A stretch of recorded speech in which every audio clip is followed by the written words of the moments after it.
En comunicación telefónica con Carlos Delfrade, diputado provincial. Carlos, buen día, ¿cómo te va? Ever Arnoldo aquí te saluda. ¿Cómo le va? Un gustazo. Cualquier cosa, pregúntenle a Pepe Piagentini, que sabe toda la historia ahí en San Lorenzo. Sí, es Sí, verdad, Pepe. hace mucho que no lo Es verdad, vemos. hace mucho que no lo vemos, pero Pepe, gran conocedor de la historia de San Lorenzo. Bueno, Carlos, nos metemos de lleno en este tema que te ha llevado tantos Dale. años de estudio y de carrera en lo periodístico y en lo político. ¿Qué pasa con la hidrovía y el narcotráfico en la actualidad en nuestra zona del cordón industrial? Este es un negocio histórico. Vos sabés, Ever, que esto empieza por lo menos oficialmente empieza con lo que fue el 24 de abril de 1978, Ujú. un cargamento de 200 kilos de cocaína que llega a la zona franca de Bolivia en el puerto de Río, que empezó en la década del 60, y eso generó esto, que fue un acuerdo en realidad entre la dictadura de Videla en Argentina con la dictadura de Banzer en Bolivia, y desde entonces tenemos 47 años de exportación de cocaína de distintos grupos de organizaciones asesinas, pero también empresariales de exportación narco de América Latina. Tenemos 47 años. El gobierno paraguayo hace 5 años atrás dijo como cifra que por los 79 puertos que tienen las 7 provincias argentinas vinculadas al Paraná, salen por año 23 toneladas de cocaína. Con lo cual, este es el contexto en el cual hay que ubicar esto. Y una vez más lo que aparece, que a mí me parece que es algo que nosotros siempre marcamos, pero que generalmente no hace ni la política ni los grandes medios de comunicación, es la responsabilidad de los grandes empresarios, porque son los grandes empresarios los que manejan los grandes puertos y por lo tanto es donde se manejan las grandes cantidades de tráfico de droga y no lo que pasa en los barrios humildes de cualquier región de la provincia y del país. Me parece que eso es fundamental. Y después está lo otro, que tiene que ver con lo que vino a hacer Patricia Bullrich allí a la prefectura de San Lorenzo, en donde se ufanó de un hallazgo que no hizo ningún organismo estatal, sino que fue la denuncia del capitán del buque que se comunica con la justicia federal, y menos mal que allí en San Lorenzo hay un tipo que labura muy bien, como el fiscal federal Kishimoto, con todo un equipo realmente de gente muy comprometida que realmente ha hecho un muy buen trabajo. Y ahora sabemos además, como lo habíamos dicho en las últimas horas, que el cargamento fue introducido en Montevideo, en donde hubo una parada anterior de este buque. Ahora que después llegó al puerto de Vicentín, eso es muy raro, porque hasta hacía poco tiempo atrás ese puerto estaba inactivo. Es raro lo que pasó ahí. Otra vez el tema de Vicentín está directamente vinculado con cuestiones ilegales. Ujú. Carlos, el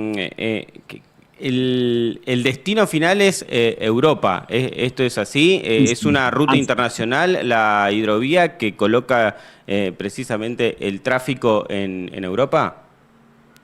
Sí, sí, sí, es no solamente Europa, sino también Oceanía y muchas veces Asia también.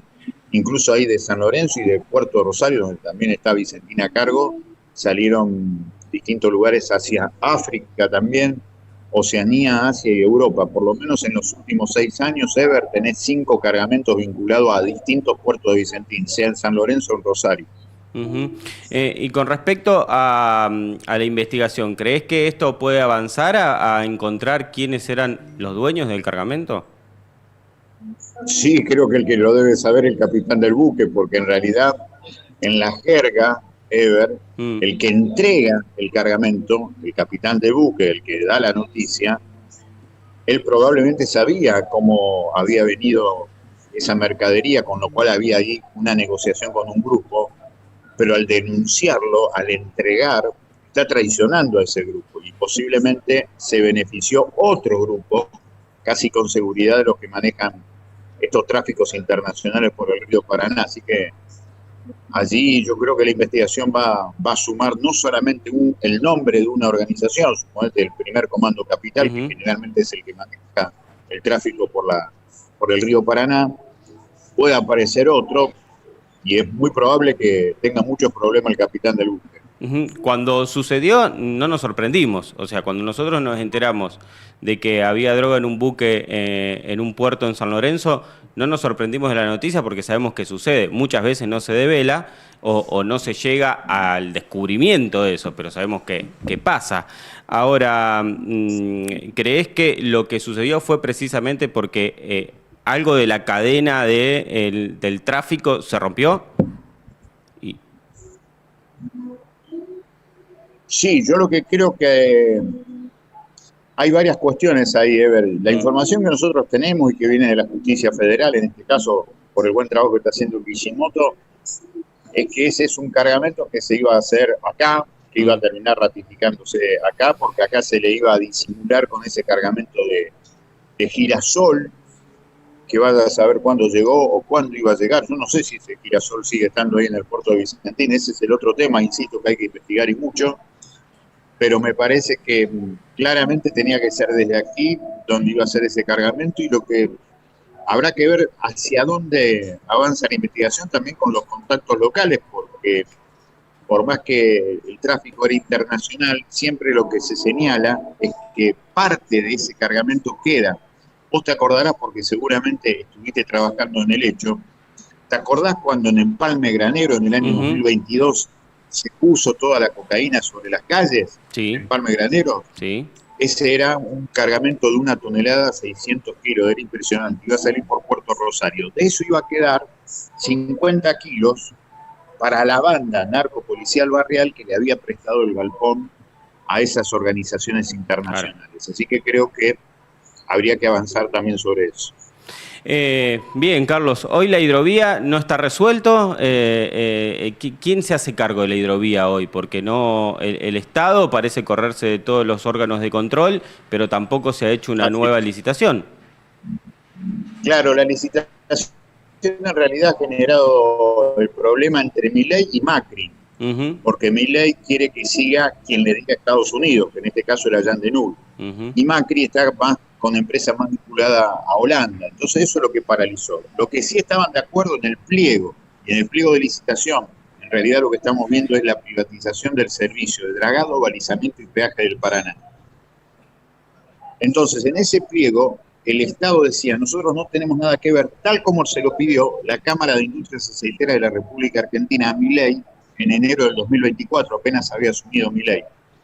Así que lo que vamos a ver ahora seguramente es hasta dónde se van a poder poner de acuerdo los representantes de estas dragadoras internacionales, pero lo que queda claro, como ya lo demostró el gobierno de Milei, como ya lo demostró la Cámara de Industrias Aceiteras de la República Argentina, que cada vez va a haber menos presencia del Estado, menos controles para que hagan lo que quieran, como está pasando lamentablemente en toda América Latina. Son las grandes empresas las que terminan siempre vinculadas a la exportación grande de cocaína de América del Sur a distintos lugares del mundo. Carlos, estamos junto a Anabela Tramontini que te quiere hacer una consulta. Hola, Carlos, ¿cómo estás? ¿Cómo andan? Bien. Consultarte, digo, porque, no sé, el cocinero filipino, de acuerdo a la investigación que está haciendo el fiscal Kishimoto, aparentemente confiesa que la droga se había cargado en Montevideo, que le habían dado un dinero importante. A mí me hace ruido esta declaración de este cocinero, primero porque digo, si tenía que volver para Montevideo, que es lo que dice la investigación, volvía para Montevideo y después seguía su ruta. Digo, ¿por qué no se carga después? La otra cuestión que a mí me hace ruido es que sea el cocinero y que no sea un intento de desviar la información, porque una de las hipótesis también tenía que ver con que eran los propios servicios que realizan desde aquí de San Lorenzo, las lanchas de servicios portuarios que le brindan a los embarcados, desde comida, desde limpieza, desde provisiones de alimento, todo. La investigación apuntaba allí, digo, ¿le crees al cocinero o crees más en que la droga fue cargada acá en San Lorenzo a través de estas empresas que hacen servicios a los buques? Vos sabés que esas son cuestiones, como vos bien preguntás, de cuestión de creencias personales. Yo lo que creo que la primera idea sobre lo que fue el servicio de alimentación subido en San Lorenzo fue algo que desarrolló incluso el gobierno nacional a través de Patricia Bullrich y el Ministerio de Seguridad de la Nación. Igualmente no hay que descartar ninguna de las cuestiones. La parada de Montevideo efectivamente ocurrió, pero no estaba en la ruta original, Anabela, por eso hace bien en marcar esto sobre por qué antes o por qué después en Montevideo. Pero lo que queda claro es que estaba ahí en el puerto de Vicentín, en San Lorenzo. Hay que ver cuáles son las particularidades, así que hay que seguir muy atento y haciendo uso del verbo que vos marcás, esto de creer o no creer. Nosotros tenemos más necesidad de saber las cuestiones concretas, así que por ahora, en todo caso, pongámoslos entre comillas. Lo cierto, lo claro, que la geografía del negocio incluía el puerto de San Lorenzo, en donde además también habrá que averiguar si había girasol, desde cuándo venía trabajando por el locao patronal que había decidido Pedro Vicentín hace algunas semanas, solamente le perdieron el 20% del salario, así que queda un montón de cosas por saber. Carlos, bueno, muchísimas gracias por la atención, como siempre, por contarnos una historia un poco más completa, más allá del hecho puntual, de analizar más allá de la noticia y de ver un mapa un poco más ampliado de lo que es muchas veces la puntita o la punta del iceberg que generalmente sobresale ante hechos de tan notoria publicidad como lo que ocurrió la semana pasada en San Lorenzo. No, muchas gracias a ustedes y ojo con Timbúes, porque ustedes laburan mucho, bien, los dos son grandes laburantes, son muy buenos periodistas. Gracias. Ojo con Timbúes, porque me parece que ahí se está cocinando algo raro. Bueno, vamos a tenerlo. ¿A qué te referís? ¿Al nuevo puerto? ¿A eso hablas? ¿De que ya está anunciado que el año que viene va a estar ya finalizado? De las tierras, hay muchos negocios de tierra también.